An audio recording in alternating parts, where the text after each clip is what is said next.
मेरा प्रश्न ये है कि राजधानी के अंदर में सैकड़ों करोड़ रुपया ठगी हुआ है। उत्तर में कम आया है 47 करोड़, लेकिन साइबर थाना कहाँ है बहुत कम लोग जानते हैं। और गंभीरता इस बात की है कि सरकार ने राज्य में सूचना प्रौद्योगिकी अधिनियम 2000 की धारा 79A के तहत कोई साइबर विशेषज्ञ नियुक्त नहीं किया है तो बताने का कष्ट करेंगे। और जो है उस थाने के अंदर में एक भी आईपीएस रैंक का जो एक्सपर्ट अधिकारी जो है वहाँ पर है कि नहीं है, ये बताने का कष्ट करेंगे।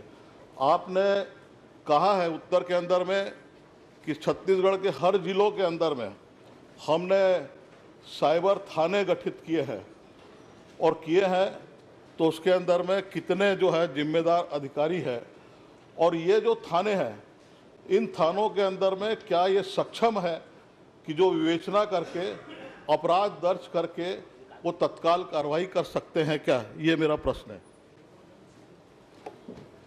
माननीय अध्यक्ष महोदय, माननीय सदस्य की ये चिंता बड़ी जायज़ चिंता है और उसमें हम सब काम कर ही रहे हैं, परंतु एक विषय मैं ज़रूर आपसे कहना चाहता हूं कि माननीय सदस्य ने कहा है कि साइबर थाना कहाँ है उनको नहीं मालूम।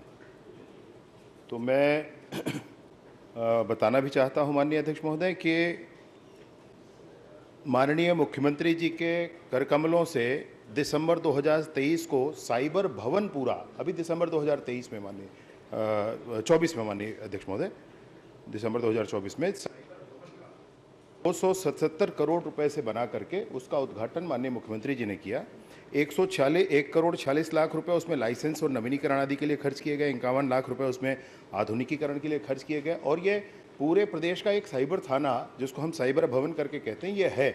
मैं माननीय सदस्य को अपने साथ लेकर वहाँ जाऊँगा और जितने भी माननीय सदस्य इसमें जाना चाहेंगे मैं सबको निमंत्रित करके एक कार्यक्रम वहाँ जरूर रख लेता हूँ माननीय अध्यक्ष महोदय।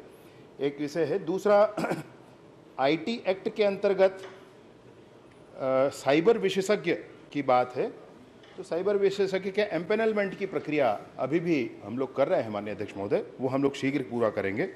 लेकिन ऐसा नहीं है कि सिर्फ साइबर विशेषज्ञ हो जाएंगे तभी काम आगे बढ़ेगा। इसके अतिरिक्त साइबर कमांडो I4C संस्था नई सरकार माननीय मोदी जी की सरकार माननीय अमित शाह जी के गृहमंत्री जी बनने के बाद I4C गठन किया गया और उसमें साइबर कमांडो का कॉन्सेप्ट है माननीय अध्यक्ष महोदय। तो एक IPS और 5 वरिष्ठ अधिकारी, ऐसे 6 लोगों की साइबर 6 महीने की ट्रेनिंग होती है। ये 6 महीने की ट्रेनिंग करके वापस आ गए और अब काम यहाँ पर शुरू करेंगे। अगली बैच जाने के लिए तैयार है माननीय अध्यक्ष महोदय। तो वो स्पेशल जो रिक्रूटमेंट है, जो हमको विशेषज्ञ रखने हैं, उसी स्तर के लोग हमारे पास यहाँ पर हैं। अगली बात एक और आपसे कहना चाहता हूँ कि आपने कहा कि हर जिले में साइबर थाना, ऐसा कहा ही नहीं गया है माननीय अध्यक्ष महोदय।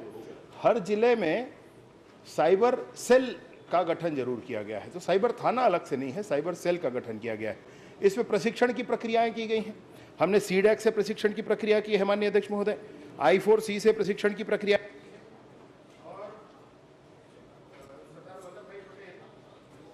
सरदार वल्लभ भाई पटेल नेशनल पुलिस एकेडमी, इससे भी प्रशिक्षण की प्रक्रिया की है और ऑनलाइन प्रशिक्षण की प्रक्रिया लगभग हर हफ्ते हर थाने में चलती है। इस तरीके से हम इसमें नॉलेज बेस बढ़ाने के लिए आगे बढ़ रहे हैं और जल्द ही आगे आएंगे।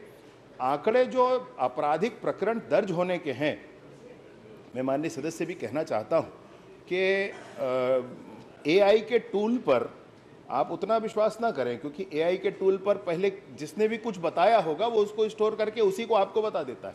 एक ऐसी घटना आप उसमें लें जिसमें आप बताएं कि आज दिनांक को ऐसा ऐसा हुआ, कल कोई और दूसरा उससे पूछेगा तो आपकी घटना को उसमें बता देगा।